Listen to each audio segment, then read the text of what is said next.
I don't know. Anyway, I have a special topic I want to cover today. And that is withdrawal symptoms from a variety of medications that I've been on in my life.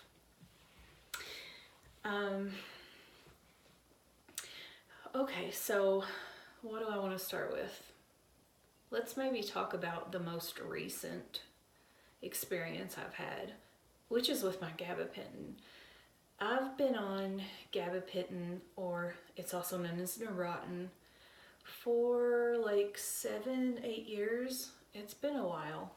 I was put on that because I have migraine headaches, and I also have hemiplegic migraines. So I've been having trouble with other medications, and we're going to get to why. I'm going to explain all that, why I ended up on gabapentin for migraines.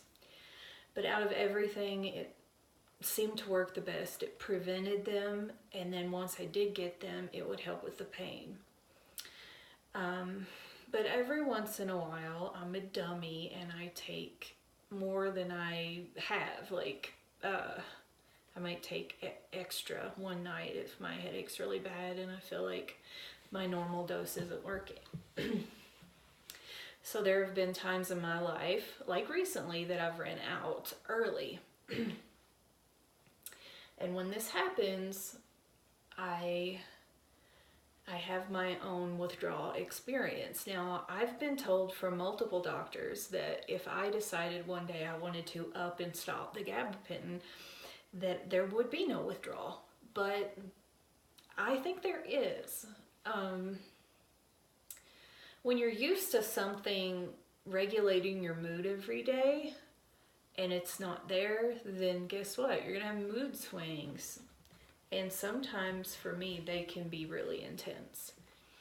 But this last time that I ran out, I decided to try something to help me. And I usually use CBD, but it's expensive and I go through it pretty quick. It makes me really tired also, but this time I chose to use Phenibut, and so what I would do is I would take Phenibut and then I would wait about an hour to an hour and a half for it to kick in, and then I would eat an edible. It doesn't even have to be like a full serving, just however much you're comfortable with. And it not only did it put me in a good mood, but it took away like the anxiety and all that good stuff. So that worked out for me well. But once I started taking my gabapentin again, I noticed that it wasn't feeling the same. It's weird how the brain works. But let's move on to something else. So one of the first prescriptions I was ever given for depression and my migraines, Willis too. The first for depression was Paxil. I think I got 10 milligrams once a day. And then even further back than that, around the age of 15 or 16, I was given Fioricet for pain, for the migraines. So at first, I would just take them like normal, no big deal. My mom would keep an eye on the bottle and stuff. And somewhere along the line, I heard someone say, oh, well, if you take more, you feel this way and such and such. And I would even have people want to take my pills, they would ask me for them. So one day I decided to give it a try, and the Fioricet, because it has caffeine in it, but it also has like some kind of sedative. It's a barbiturate, I think. It's called butalbital. And so relaxes you, but also gives you energy at the same time. So it's really strange. So if you sit down, you could almost go to sleep. But if you're up and moving, you're just really productive. And it makes you feel really good and confident, and you want to talk a lot. But when you start to come down, you get grumpy and really mean and really irritable. I mean, just out of control. So after, like, I got older, I think I was in my mid-20s or something. There was a time in my life when I started abusing them. I was dating a guy who was like ADD, and it was really hard to keep up with him. And it's like I was trying too hard to be something that I wasn't.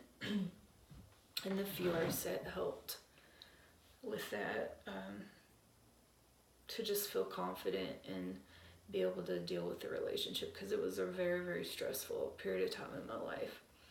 I think I was, like, at that point in my life, I wasn't really able to eat anything without having, like, diarrhea. I know that sounds really gross, but it's almost like I developed irritable bowel syndrome from stress. I lost a lot of weight too. Well, not a lot, but God, compared to what I am now, I was skinny back then. So eventually I got tired of it, because the Fiorset would lead to fights and stuff. And I told the doctor about it, and he said, well, I have this thing called tramadol. And I was hesitant, you know, whatever. So I gave it a try. And I noticed on the days that, you know, I was in pain and I would have to take a pretty substantial dose, that it was also making me feel good, but in a different way. It was very similar to like a narcotic, euphoric kind of feeling. So then I started on that, going down that hill. So I don't really think I had a withdrawal from the Fiorset, not that I can remember, but the tramadol was awful. So this is what would happen. I would get my bottle, like, let's say, I don't know, a bottle of like 90 pills or something, or it was more than that, I think, but I think I was prescribed 4 a day for pain. And so instead of like dispersing the pills throughout the day, I would take them all at once, and eventually I would dose twice or whatever, and so I would run out, and then I would go through these withdrawals, and they were terrible. It's very similar to an anti-depressant withdrawal.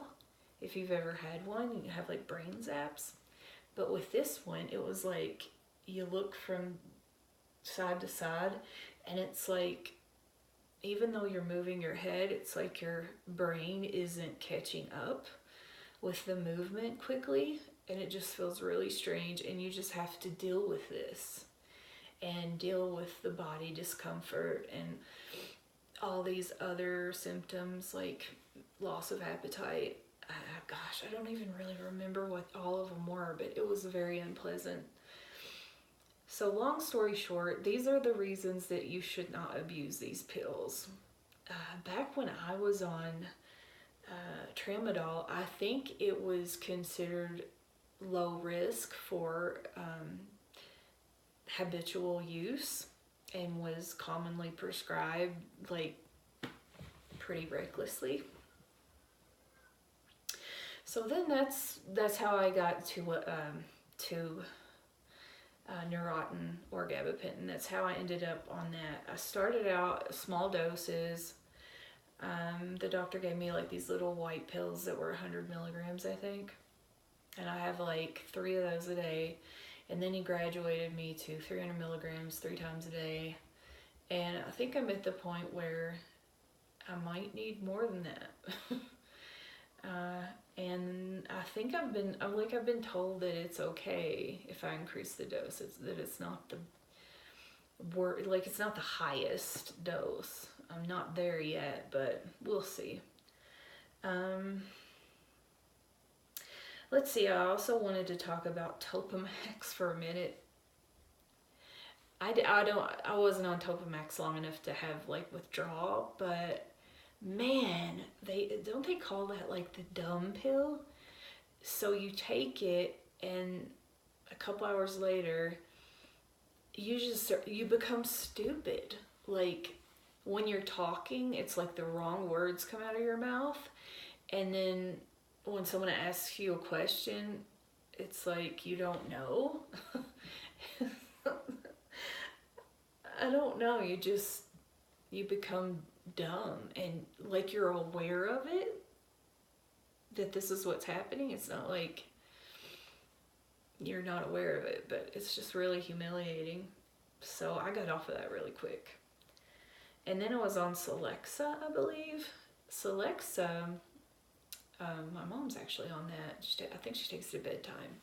It's supposed to help you sleep, I guess. But anyway, I was on it, and it just made me so tired. I felt better, but I was so tired. And I think it's meant more for people with anxiety than depression. Because Celexa is an antidepressant, I didn't mention that. And Topamax is for migraines. It's the way you take it is, you take it every day, and it's supposed to prevent the migraines. I think it might also be for weight loss. I'm not for sure though. Let's see. I'm 12 minutes in. I'm going to try to hurry up and get done before 15 minutes. So when I was young, earlier I was talking about Paxil. I was like 19, 20 years old, and I just got married, moved into a shitty little trailer with a guy that played video games 24/7, and I started taking Paxil because my father passed away, and I was depressed or sad, whatever. And then I was also getting the Depo shot, which I know messes with your hormones. And it also takes away your sex drive, or not the Depo shot, but the Paxil. And so I was basically this vessel for my husband to use because I wasn't enjoying it. It's like, how does that help your depression if you don't have a sex life anymore? I don't know. But it really messed with my head. At this point in my life, I actually sort of went crazy for like a week straight. And that's a really juicy story. I can tell you, if you're interested, I actually was imagining people that weren't there and having conversations or remembering conversations that never happened. I would go to the door and think somebody was there, I think. Oh, it's so crazy. Like someone knocked on the door. I don't know. It was awful. It was terrible, though. I also used to take trazodone at bedtime for sleep. And then it just seemed like once upon a time, it worked for the longest time, and then it just started to like affect me when I would wake up in the morning. I would be so tired, like I am right now, because I was up at 5:30 this morning. And then venlafaxine, also known as Effexor. That medication, seems like there's others, but anyway, that medication. There's another medication that's really similar to it, Pristique, yeah. So what happens with these is you get those weird brain zaps, and it's awful. I tried to go off of the Effexor when I was pregnant, and I got down to like 12.5 milligrams, but I couldn't go any lower than that because every single time I tried, it's almost like I would go crazy. I was pregnant. It's like, give me a break. So the only reason I'm still on it, on Effexor, is because I cannot stand the withdrawals. Isn't that silly? But they say it's also good for anxiety. Anyway, guys, I think I'm about done. I wanted to let you know that I've had 3 ketamine treatments so far, and I have made videos or vlogs about my experiences, but I'm having trouble getting them uploaded to the good old YouTube. So I'll keep trying. Trying to think if there's anything else that I maybe left out. Oh yeah, Zoloft and citalopram. I know I was on citalopram. I don't even know what it is, but I know I was on that because I remember it. I'm not for sure what it was for, but and Zoloft, like Zoloft will also give you the brain zaps, I think, but I don't think it's as bad as the others. I'm not for sure.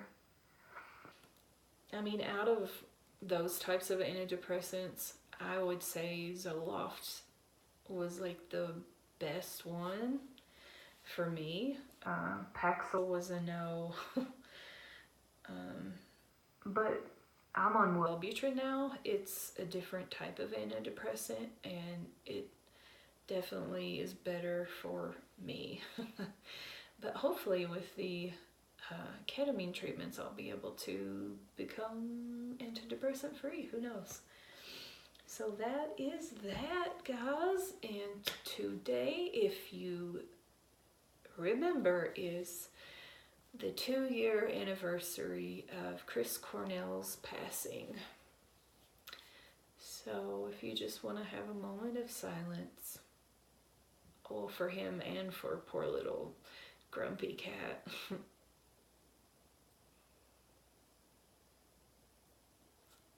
Thank you, guys. Bye.